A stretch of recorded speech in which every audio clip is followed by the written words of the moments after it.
কড়াইটা আমার ভালোভাবে গরম হয়ে গেছে। এবার ঘি দিয়ে দিচ্ছি এখানে।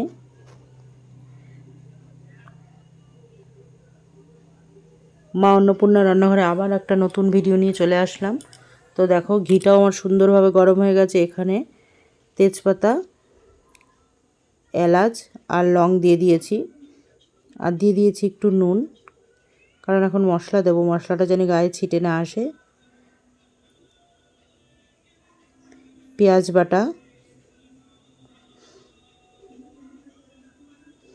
এখানে বড় চামচ 2 চামচ পেঁয়াজ বাটা দিলাম। রসুন বাটা হাফ চামচ,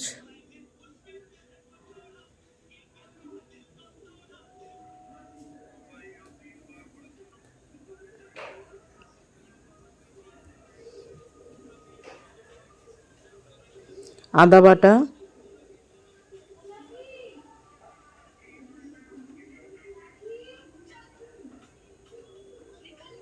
ভালো করে সব মশলাগুলো একসঙ্গে মিশিয়ে নিচ্ছি। এবার দিয়ে দিলাম একটু পরিমাণ মতো নুন, যেহেতু আগে দিয়েছি একটু কম দিলে, মানে একটু কম দিয়েছি চিনি।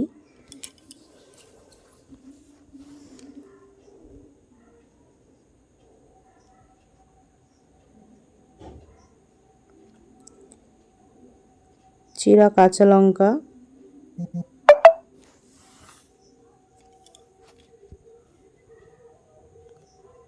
দিয়ে দিলাম চিকেনটা। এখানে আমি সলিড পিস নিয়েছি।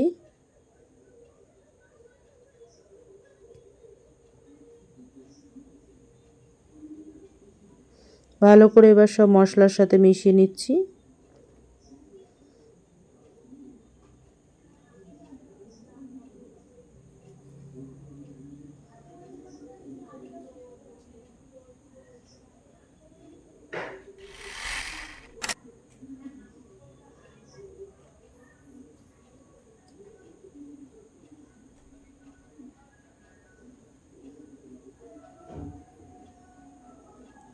দিয়ে দিলাম জল,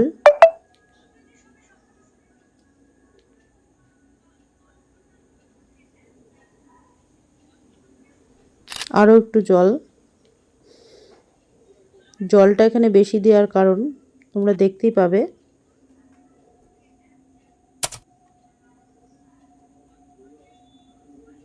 এবার ভালো করে একটু বলক আসুক। এখানে ভালো করে ফুটছে, দেখো গ্যাস কিন্তু আমার বাড়ানোই রয়েছে। ধুয়ে রাখা চালটা আমি দিয়ে দিলাম, এটা বাসমতি চাল নিয়েছি।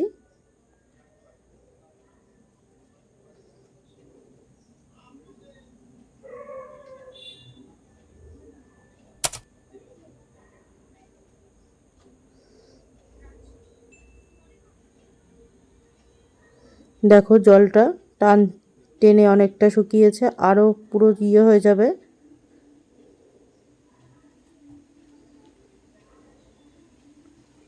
এবার দিয়ে দিচ্ছি ভেজে রাখা আলু।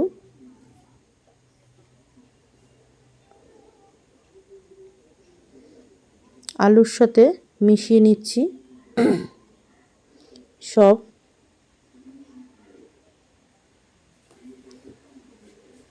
দুধের সাথে ভিজিয়ে রেখেছি জাফরানটা।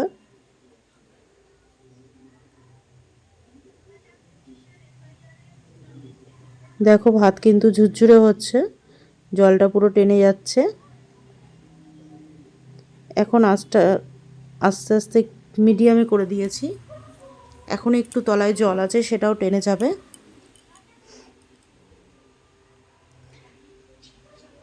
এবার দিয়ে দিলাম পেরেস্তাগুলো আমি আগেই ভেজে রেখেছিলাম, পেঁয়াজ বেরেস্তাগুলো। বেরেস্তাটা দিয়ে আবারও নেড়ে নিচ্ছি। ভাতটা ভালো করে একটু হালকা হাতে নাড়তে হবে, বেশি জোর দেওয়া যাবে না, তাহলে ভেঙে যাবে। দিয়ে দিলাম দুধ আর জাফরানটা।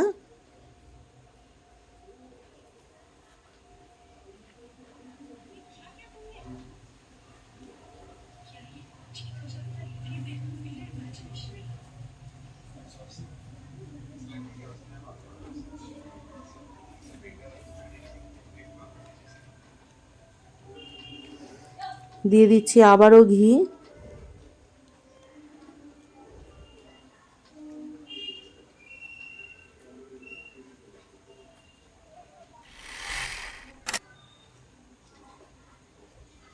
দিয়ে আবার একটু নেড়ে নিচ্ছি। আঁচটা একদম লো করে দিয়েছি। এবার আঁচটা নিভিয়ে দিচ্ছি। নিভিয়ে এটাকে 10 মিনিট ঢাকা দিয়ে রেখে দেব। 10 মিনিট পর এসছি, দেখো এই যে ঝুরঝুরে হয়ে গেছে, দেখতে পাচ্ছ। আঁচ কিন্তু আমার পুরো, গ্যাস আমি বন্ধ করে দিয়েছি। আমার চিকেন জাফরান পুরো কমপ্লিট। আমি এটা চিকেনের সাথেই পরিবেশন করে নেব। এইভাবে করলে দেখবে দুর্দান্ত লাগবে খেতে। তো চলো টাটা, আবার পরের ভিডিও নিয়ে হাজির হব।